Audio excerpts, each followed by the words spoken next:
Hi everyone, I'm Steve Jones from Newsmag Renfrew. I'm here today to talk about a big fight that's about to take place here on the federal scene. The lines have been drawn in the sand and it looks like there's nothing left to do but the fighting. So who are the combatants? On one end there is the federal government with the passage of their Online News Act. And on the other hand, we have the tech giants. We have Meta, or Meta if you will. They, of course, are the owners of both Facebook and Instagram. And also in this fight will be Google, and in particular Google Chrome. Now, the issue here has to do with advertising and Canadian content. Now, what the Online News Act is all about, it's an attempt by the federal government to have Facebook, Instagram, and Google negotiate with national and provincial news agencies to share in the advertising revenue that comes in and that is generated by people who view media, whether it's newspapers or online or whatever format the media may be. Now the problem is that the two tech giants have managed to suck up all the advertising revenue in the industry, and their rationale for that is that, the rationale for the advertisers is the fact that so many people access their news through one of these platforms, that what's the point of advertising, for example, with the Toronto Star, or advertising with the Montreal Star, or whatever the newspaper might be, the Winnipeg Free Press. What's the point in purchasing advertising in publications like that, online or otherwise, when you can just where you can go where the eyes are? And that is Facebook, and that is Google, and that is Instagram, and places like that. The idea is that we don't want to throw our advertising all over the place, so let's get the biggest bang for the buck that we can. So we'll advertise on Facebook. And what a lot of people do, a lot of consumers on Facebook, is that they post links to these third-party media enterprises like newspapers and that sort of thing. And what that does is it directs Facebook viewers to those third-party websites. Facebook and Google will argue that they actually drive traffic to those online newspapers, and so they're doing their bit. They're actually doing a favor to those third-party media entities. But they might be driving traffic. I mean, that's a fair enough argument, but what they are not driving is advertising dollars. And advertising dollars are the blood and oxygen of the media world. In other words, you're not having any newspapers either in print or online or any other format for that matter, unless there are advertising dollars to subsidize those efforts. These are all privately held corporations, except for perhaps the CBC, and they require an input or an influx of advertising dollars to help fund their operations, both in terms of equipment, location, capacity, and of course human resources as well. So the effect of Google and Facebook's entry into the market here, and it's not exclusively a Canadian problem, it's happening all over the world, is that these guys are so big that they've just managed to muscle their way into the Canadian media landscape. And let's be honest here, we're talking about two entities, two monoliths, if you want to use that word, that don't like being told what to do. They're not big fans of government regulation. They feel that they can govern themselves quite appropriately, and that their oversight is equal to the task of any governmental oversight.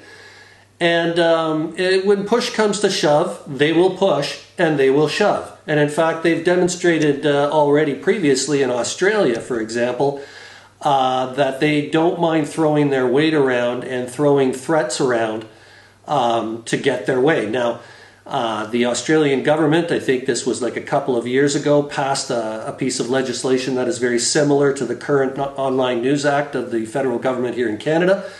And Facebook and Google predictably stiffened their backs and fought back. What they did in Australia was they stopped any kind of national content, any kind of made in Australia content from appearing on their platform. So they blocked all that Australian produced content.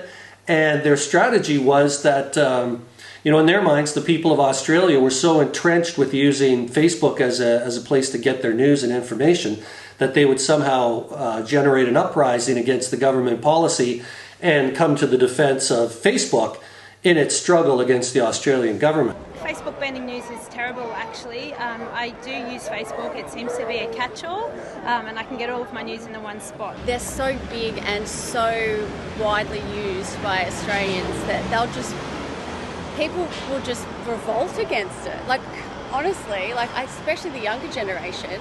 People are very ingrained in Facebook, so I don't know how easy it will be for people to just change that. Well, that was a misfire. Because quite the reverse happened. As a matter of fact, Australians did get outraged, but they went the other way, and they were outraged at the fact that these international titans were pushing their government around and basically treating Australia and Australians as second-class citizens in their own country. This is an assault on a sovereign nation. It is an assault on people's freedom. And in particular, it is an utter abuse of big technologies, market power and control over technology.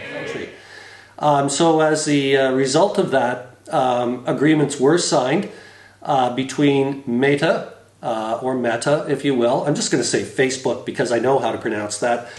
So agreements were made between Facebook and various news organizations in Australia to share in some of that advertising wealth. And that allowed, that caused Facebook to sort of free up the restrictions that they were imposing on Australian-generated content. And everybody went on to live happily ever after, except, of course, for Facebook, who is still stinging from that setback. So what Facebook definitely does not want to have happen is what happened in Australia to permeate into other jurisdictions. Now, just a couple of days ago, the European Union came down with a decision that ruled that Facebook's data harvesting policy of personal data is not cool. And so the European Union is not going to allow that to take place. And so that's resulted in some of the world's perhaps strictest policies, governmental policies, governing the use of personal data. Now, of course, Facebook and Google use personal data as a way to laser focus or target their advertising. The more they know about you, the more that they can hit you with advertising in the margins of whatever you're looking at, whatever platform you happen to be on. They can fit the advertising very specifically to the individual who is consuming the content on screen. So even though they suffered a setback in Australia, it's not stopping Facebook from following the same strategy here in Canada by threatening to block Canadian content from being posted and shared on its platform. Google is not as strident as Facebook is. Apparently Google, while they're no big fans of the piece of legislation under proposal here, they are willing to negotiate further without reaching into the tool bag of threats and possible repercussions as a result of this legislation fully being passed. So according to the Minister of Heritage, the federal minister, Pablo Rodriguez, he seems to believe that something can be ironed out with Google in the weeks and months ahead prior to the legislation passing all three of the processes by which it must go in order to be declared law. But that's not the way Facebook is going. Facebook has already announced that they will be pulling and blocking Canadian content on their platform sometime in the fall, so they haven't done it yet. So they've kind of put it out there, and I guess they want to see how those seeds germinate with the Canadian population. Whether the Canadian population will do what the Australian population did not do, and that is not rise up against the government, but certainly express their extreme displeasure with the government to the point where they can effectively get the government to back down from the proposed legislation. So we'll have to wait and see.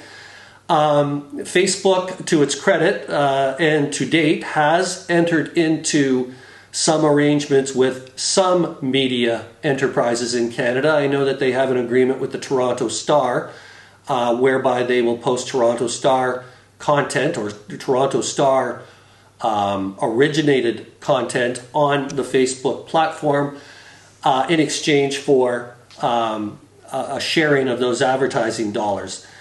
In Australia, it didn't go. The solution wasn't perfect right off the bat by any means.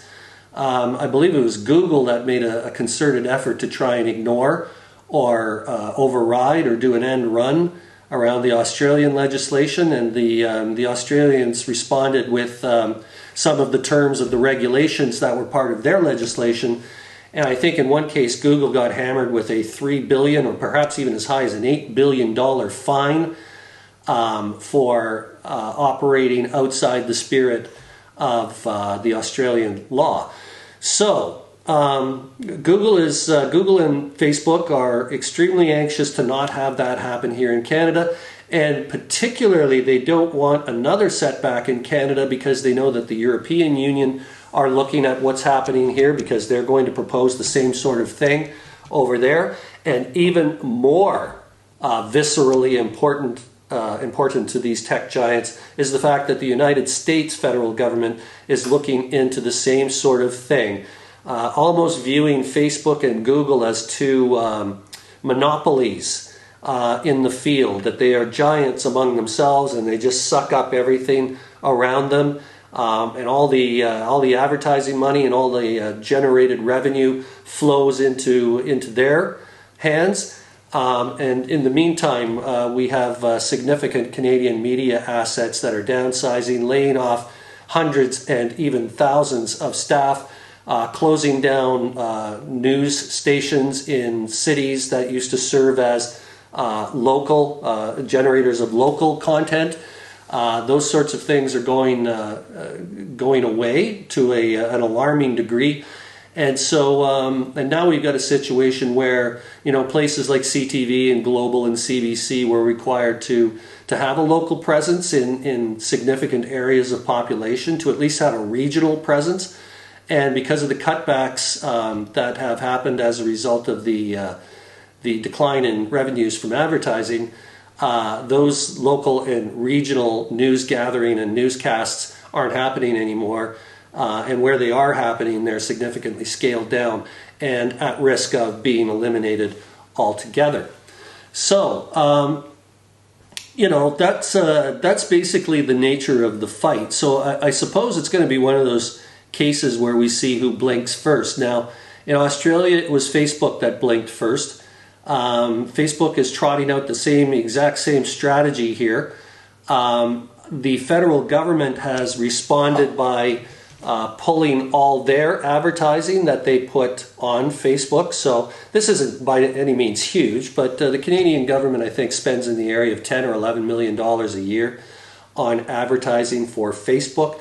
Facebook is pretty handy as a way of getting out government information, especially in times of crisis. If we go back to the pandemic or weather emergencies or things of that nature, Facebook has, because there's so many people on Facebook, that it stands to reason that it's a good place for any other place that has to get information out to have a footprint on that platform, because they know that the likelihood of their content or whatever it is that they're trying to say will be seen because there's a greater audience there. That said, if Facebook is going to play the role of the bully, then the federal government is going to come right back at them. And as I said before, $11 million perhaps isn't the largest amount of money that can be waved in Facebook's face to intimidate them. It makes the point that the government's not going to advertise there. And so the federal government has gone with that route, and now they have been followed up by the Quebec government. I think the government of a province or two out west, but I just can't recall which ones, but it wouldn't be Alberta, and I don't think it's Saskatchewan. So I guess that leaves us with Manitoba and British Columbia. And I honestly really don't know what's happening out east in the Maritimes. The Toronto Star itself will no longer be purchasing advertising on Facebook, despite the fact that they have that arrangement that I brought up before. And so this is the snowball that moves downhill and gathers steam and gathers size. Maybe the federal government by itself is not enough to bring Facebook to heel, but the federal government, in concert with large, substantial provincial governments, large, substantial corporate concerns and companies, they will listen. Facebook will listen to those sorts of things. It's one thing to go toe-to-toe and duke it out with the federal government of Canada and attempt to stare them down. But it's another thing when you've got other corporations similar to yourself that are traded on stock exchanges and things like that that are supporting really the federal position by withdrawing their own advertising. So what's going to happen here is people who are used to accessing Facebook for their daily dose of news, and that's not something that I would recommend, not exclusively. I'm not saying don't check Facebook out. I'm just saying don't make it your one and only source of information, because that's a terrible imbalance to have. What these consumers of Facebook are going to come across is anytime they try and access, let me use the Toronto Star as an example, they try and access something that they read in the Toronto Star and share it with their own followers on Facebook, that they won't be able to do that. That Facebook will probably display a message saying that Canadian content is no longer serviced on this platform, and maybe even go further and say because of this legislation that's being passed by the Canadian government that is, in their words, severely impinging upon our right to do business in Canada, in the jurisdiction of Canada. So that's probably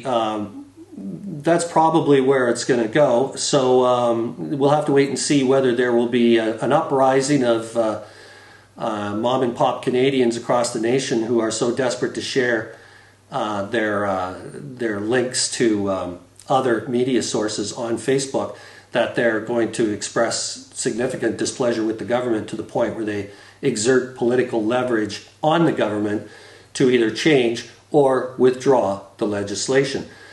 So, there's a lot of people counting on how the Canadian public is going to respond to this. So, if the public does manage to lobby the federal government en masse, which way the public goes in terms of its opinion may well be the deciding factor as to, how this plays out.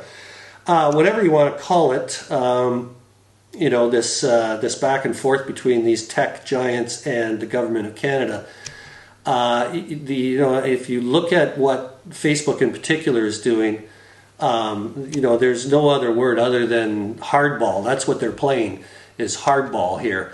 It's a scorched earth policy. If we don't get what we want, we're just going to, short of picking up the ball and taking it home with us, they're going to restrict Canadian content. So if there's a natural disaster or something happening where, people are used to using Facebook to post or post links to other, like to the Weather Network or to anything like that, they won't be able to do that anymore, and see how inconvenienced they are by that.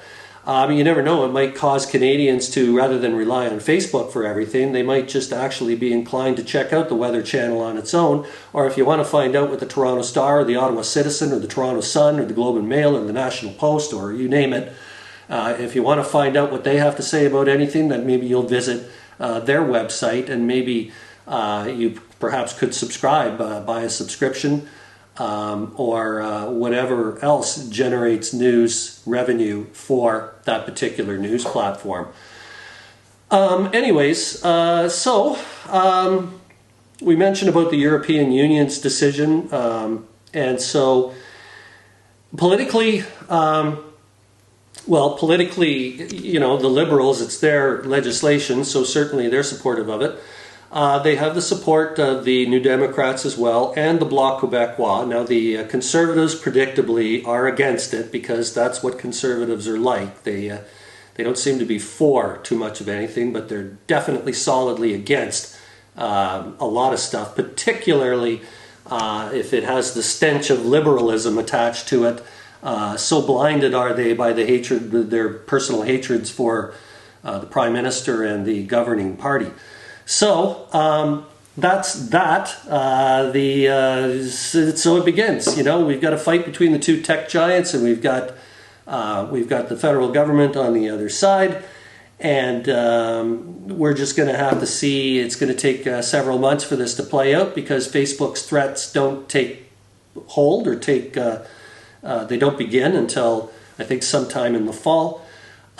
So here we go again. We've got Meta, if you will, Facebook, Instagram, Google, the conservatives, all of these people and organizations and entities once again have themselves firmly planted on the wrong side of history. And like I said, the writing's on the wall here. And I mean, they can kick and scream and holler all they want. But if they continue to do that, I mean, right now the United States is looking at antitrust regulations and laws to curb these guys and to bring them to heel, because they represent such a huge influence in the media space. No one can match them. And so just as a result of that, just the heft and the influence and the leverage that they attempt to, apply to governments or members of government, and in the states to congressmen and to senators, it's just out of proportion to what is appropriate in a democracy. These corporations are monolithic, they are huge, and they don't mind throwing their weight around. But we'll have to wait and see what happens here in Canada. The stakes couldn't be higher for these two tech titans. So we'll see what happens. For Newsbag Renfrew, I'm Steve Jones.